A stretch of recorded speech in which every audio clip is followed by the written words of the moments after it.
Let me get off of that thing. Right. So eventually this kid hits his head and remembers that his name is Thomas. Oh, hitting your head to remember things is tight. I forgot to turn off the oven. Oh, you dumb bastard. Hey.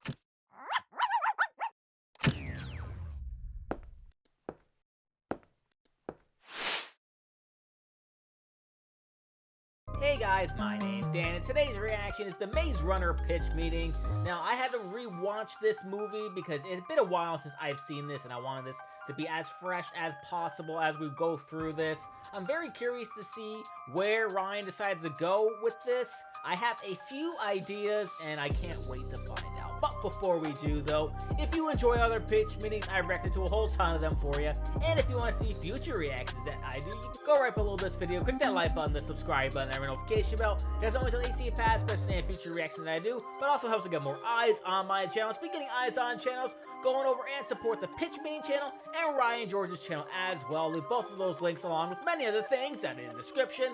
And without any further ado, let's go. So, you have a movie for me? Yes, sir, I do. I was thinking since The Hunger Games is so popular, we could do another YA novel. Oh, a YA novel. No, a young adult novel. Yeah, there it is. They're not particularly good writers. My nephew's a young adult, and he's a big dumb idiot. Well, see, the Oh, book series I'm talking about wasn't written by young adults, but about them going through some deadly, horrifying, dystopian stuff. Oh, that sounds like fun. Yeah, people do enjoy that. So what's this YA movie about? Well, it's based on this book series called The Maze Runner, and it starts with this teenager waking up in an underground elevator. Okay. And he wakes up to see a bunch of other teenage dudes staring down at him, and they call him Greenie. Greenie? Yeah, see, this place he woke up in is called the Glade, and these kids are called Gladers. Right. And there's this big old structure called the Maze, but the only ones who can go in there are called runners. Runners. Okay, are all the kids runners? No, there are other roles, too. They're called builders, baggers, sloppers, cooks, medjacks, track hose, map makers, bloodhousers. There's too many name things for Bloodhousers? Now, the ones they call runners have to be careful, because inside that thing called the maze, there are these things they call blades, and these monsters they call grievers. Oh boy. And if you get stung by one of the monsters they call grievers, you get infected with a virus called the flare, and that leads to something called the changing. Changing. Yep, Changing lots means of you turn into things. something they call a crank. Okay, do these kids just sit around naming things all day? My God. I mean, what else are you gonna so do? Anyway, this new kid shows up, and he doesn't remember anything, not even his own name. In fact, nobody remembers anything about their lives outside the Glade. All right. And so obviously he's like really interested in the maze, and they don't really tell him anything at all about it. Wouldn't it be more productive to just tell the new kid everything, all the things they named? Yeah, but then it'd just be characters telling him all this stuff for an extended period of time. So what are we gonna do instead? Characters telling him stuff for a very lot of that, period of time. Oh, that does sound better. So this main character guy learns that every month a new kid comes up through that elevator, and the only way to escape this place is through the maze. All right. But they've never been able to get out of it, so they built this kind of society. Can they climb to the top of the maze? No, this guy Newt explains that the vines don't make it all the way to the top, even in the spots where we can see that they make it all the way to the top. What? He says they've tried everything imaginable, so get all the way off my back about going to the top of the maze, sir. Oh, okay, let me get off of that thing. So eventually this kid hits his head and remembers that his name is Thomas. Oh, hitting your head to remember things is tight. I forgot to turn off the oven. Oh, you dumb bastard. Hey. So runners run through the maze every day to map it out, but it's changing all the time. And remember those monsters called grievers I mentioned? Right, why are those called grievers? Because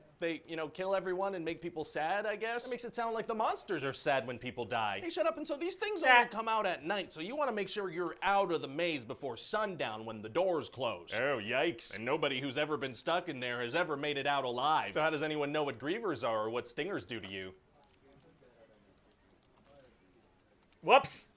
Moving on. Oh, you're no. Yeah, it's called the continuing. It's where I just keep talking and ignore what you just said. Well, the fact that you gave it a name does give it some legitimacy. It does, yeah. So one day at sundown, they see that their leader, Albie, has been stung, and he's not going to make it out of the maze on time. Oh, no. And this runner, Minho's trying to get him out, so at the very last second before the walls close, Thomas runs in there with them. Might have been more helpful if he had run in before that. Maybe. So now they're going to have to survive the night in the maze, which is something that nobody's ever done. Is that going to be hard to do? Actually, it's going to be super easy. Barely an inconvenience. Oh, really? Yeah, see, it turns out that hiding behind leaves works pretty well, and then a griever gets crushed by a wall. And that was it? There aren't any other dangerous things in there? I guess not, because then we're just gonna cut and it's morning. Oh, wow, wow, wow.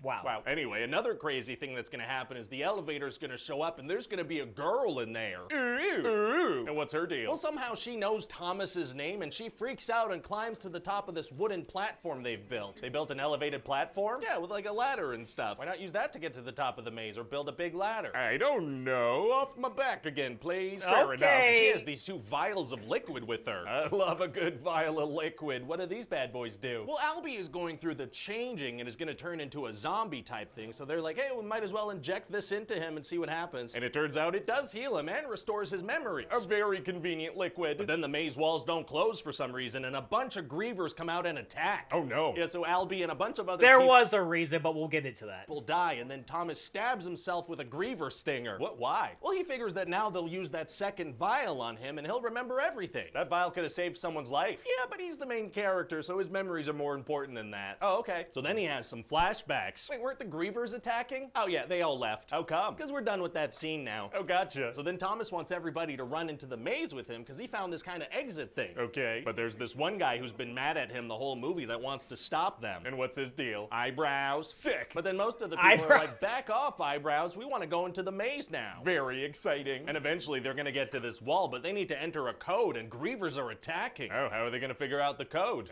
We'll see. Some of the runners had made this handmade model of the maze based on their previous runs. A solid model of a map that changes every night? That's right, yeah, and Minho had explained that the different sections open and close in a regular sequence, so they're like, ah, that must be the code. If it just loops continuously, how do they know which number is the first in the sequence?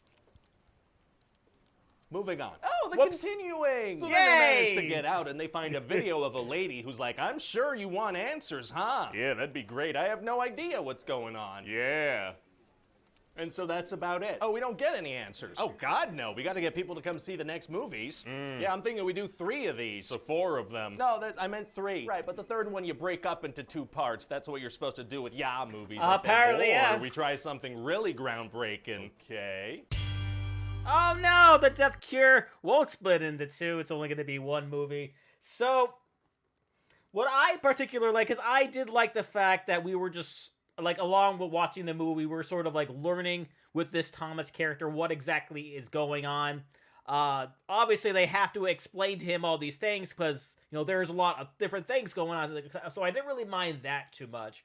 What I did mind was that he was asking a whole hell of a lot of questions when I kind of felt like maybe things could have been explained to him better that would, you know, avoid that sort of thing. Or maybe they would just tell him without him asking, having to ask so many different questions. I don't mind a character being confused or wondering what's going on, but there was certainly a lot of that in this movie. I did like the acting. I thought the acting was really good for what it was. I was very surprised to see who was all cast in this because the main character, I only knew him from the movie The Internship, which was a movie with Vince Vaughn and Owen Wilson, and they're interning at Google, and he's also one of the interns, and I didn't realize he had this kind of range. And then you have the other guy who was the antagonist for him throughout this movie, who you might remember from We're the Millers, and I didn't realize that he had any sort of range whatsoever. But like getting through everything, I thought the story was well told. Again, names for everything. Did get a bit of annoying, but like really what else you're going to do when you're living in the same place every single day? You're not really going anywhere. There's no real entertainment. So you gotta do something to sort of pass the time, right? Outside of having runners to sort of check how the maze moves and all that. And the super easy, barely inconvenience thing to where he was talking about where Thomas like got into there and like, oh, he got out of there just fine. No, there was a bit more to that. There was a lot of running around from platform to platform while they were trying to save another guy. And there was a lot of suspense there. There was a lot of wondering, okay, is Thomas going to get killed? Is he going to get hurt? Obviously, he's not going to get killed because he's the main character. But you're kind of wondering, like, how is this going to end?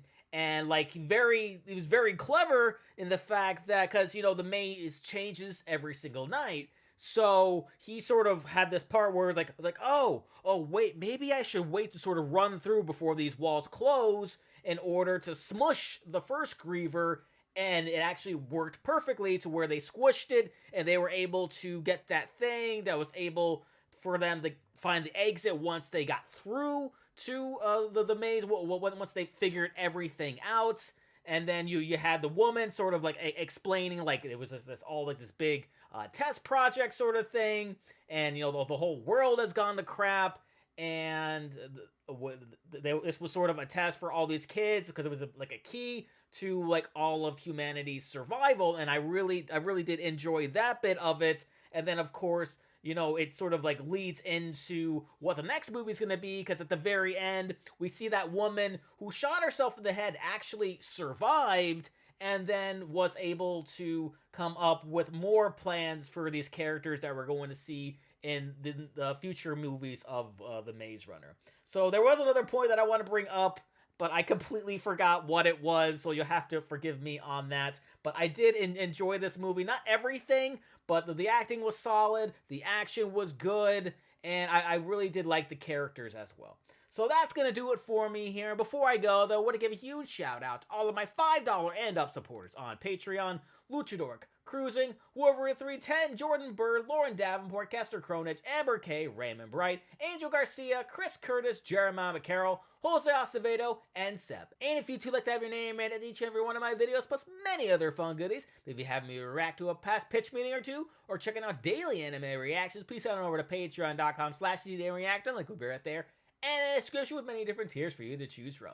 And if you'd like to have an easier way in contact with me, talk a little bit about these pitch meetings, maybe talk a little bit about the Maze Runner, please head on over and join the channel Discord. We can also chat with others about other reactions that I've done, find out just a little bit more about me, or about this week's reaction schedule. And with that being said, comment down below, let me know what you thought about the Maze Runner. Please leave a like if you enjoy. I also want to see past reaction on the other pitch meetings. I got a nice playlist right over there for you. Share this video, subscribe if you subscribed already, ring notification bell because I put new videos every single day, and I'll see you guys next time.